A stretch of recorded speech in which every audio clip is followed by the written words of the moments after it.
Ang bagong taon ay gumigising sa enerhiya ng Taurus, tahimik na papalapit ang tagumpay. Taurus, may nagbabago, tahimik, banayad, halos hindi napapansin. Walang malalakas na anunsyo. Walang dramatikong senyales. Isang marahang pagbabago lang sa hangin na tanging kaluluwa mo ang nakakaramdam.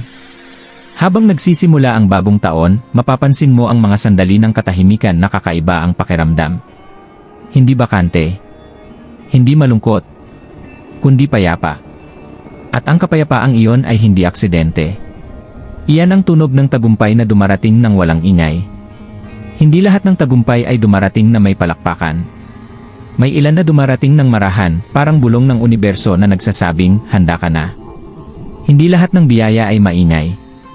May mga pagpapalang dumarating ng dahan-dahan at may paggalang dahil alam nilang matagal ka nang naghintay. Naging matyaga ka kahit masakit. Nanatili kang matatag kahit parang gumuho ang lahat sa paligid mo. At ngayon, Taurus, gumigising ang enerhiya sa paligid mo. Maaaring hindi mo pa nakikita ang buong larawan. Maaaring may pag-aalinlangan ka pa. Pero sa kaibuturan mo, may pakiramdam ng katiyakan, may nag-aayos, may nagkakatugma. Ang pinaghirapan mo ng tahimik ay unti-unti nang bumabalik sa'yo. Ang bagong taon na ito ay hindi tungkol sa paghabol sa tagumpay. Ito ay tungkol sa pagkilala na ang tagumpay ay papalapit na sa'yo, tahimik. Madalas ipinagdiriwang ang bagong taon sa pamamagitan ng mga paputok, ingay at kasiyahan. Pero para sa Taurus, ang bagong taong ito ay kakaiba. Mas payapa. Mas malalim. Mas makahulugan. Hindi lang ito pagbabago ng petsa. Ito ay isang paggising ng enerhiya. Taurus, ikaw ay pinamumunuan ng katatagan, pasensya, at tahimik na lakas. Hindi ka nagmamadali. Hindi ka nag-aangkin ng labis. Unti-unti mong itinatayo, maingat, may layunin, at may direksyon. At dahil dito, hindi naging madali ang iyong paglalakbay. Maaaring sinuway ng nakaraang taon ang iyong tibay. Hinihingi sa iyo na manatiling malakas kahit walang papuri. Patuloy na magbigay kahit pakiramdam mo ay hindi ka nakikita. Maraming Taurus ang nagdala ng responsibilidad para sa pamilya, trabaho, at mga mahal sa buhay, madalas inuuna ang pangangailangan ng iba kaysa sa sariling pangarap. Ito ay tumutugma sa diwa ng Pilipino, sakripisyo, katapatan, at responsibilidad. Lumalabas ka. Nanatili ka. Tinitis mo. Kahit pa ito ay may emosyonal na kabayaran. Ngunit ang bagong taon ay nagdadala ng ibang vibe. Mas banayad. Isang vibe na nagsasabing, hindi mo na kailangang lumaban pa. Ang enerhiya sa paligid mo ay nagbabago mula sa pakikibaka patungo sa pagkakahanay. Mula sa pagpapatunay sa sarili patungo sa pagtanggap ng nararapat sa iyo. Ngayong taon, Taurus, ang tagumpay ay hindi dumarating sa mas matinding pagpupursige. Dumarating ito sa pamamagitan ng pagpapahintulot na ang mga nararapat sa iyo ay makarating ng kusa. Madalas ipinagdiriwang ang bagong taon sa pamamagitan ng mga paputok, ingay at kasiyahan. Pero para sa Taurus, ang bagong taong ito ay kakaiba. Mas payapa. Mas malalim. Mas makahulugan. Hindi lang ito pagbabago ng petsa. Ito ay isang paggising ng enerhiya. Taurus, ikaw ay pinamumunuan ng katatagan, pasensya, at tahimik na lakas.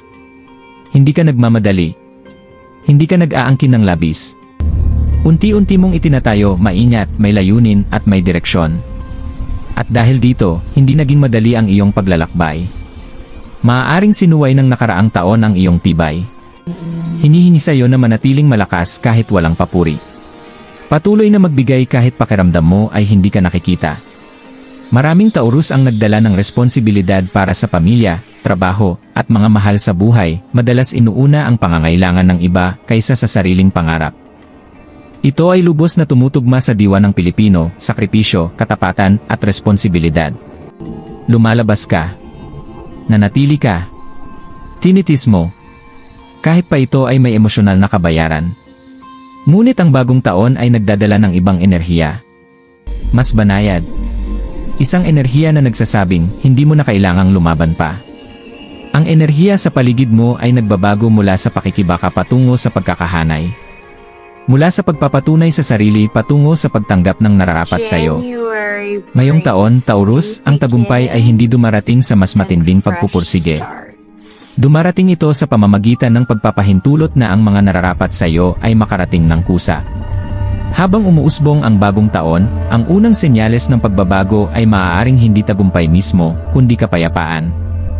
Mapapansin mo na ang ilang alalahanin ay hindi na ganoon kabigat. Na ang mga problema na dati sumisira sa iyong isip ay ngayon ay tila kayang harapin. Ito ang tahimik na pagbabago.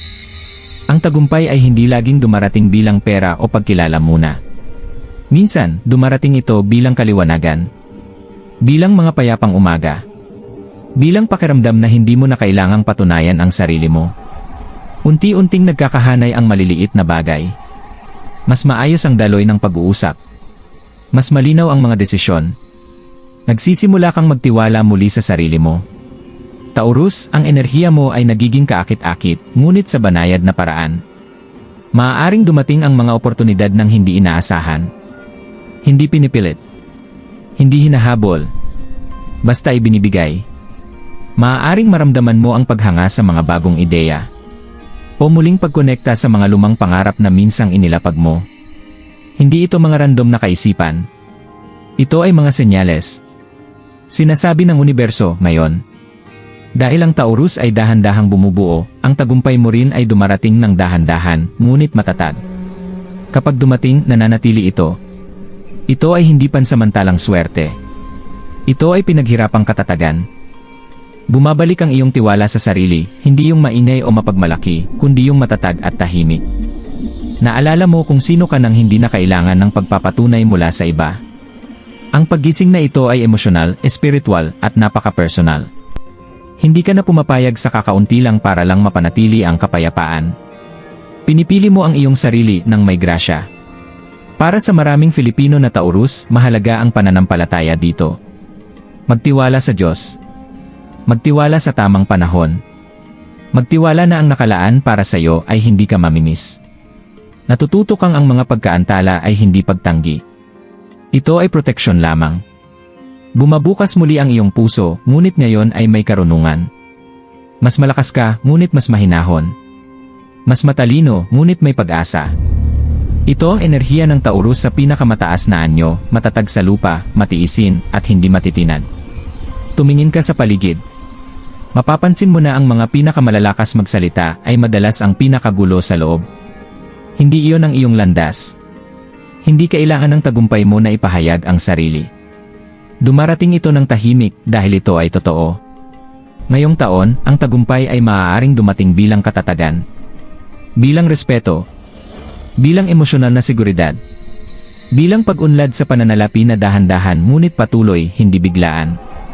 Hindi mo na kailangang patunayan ang kahit ano.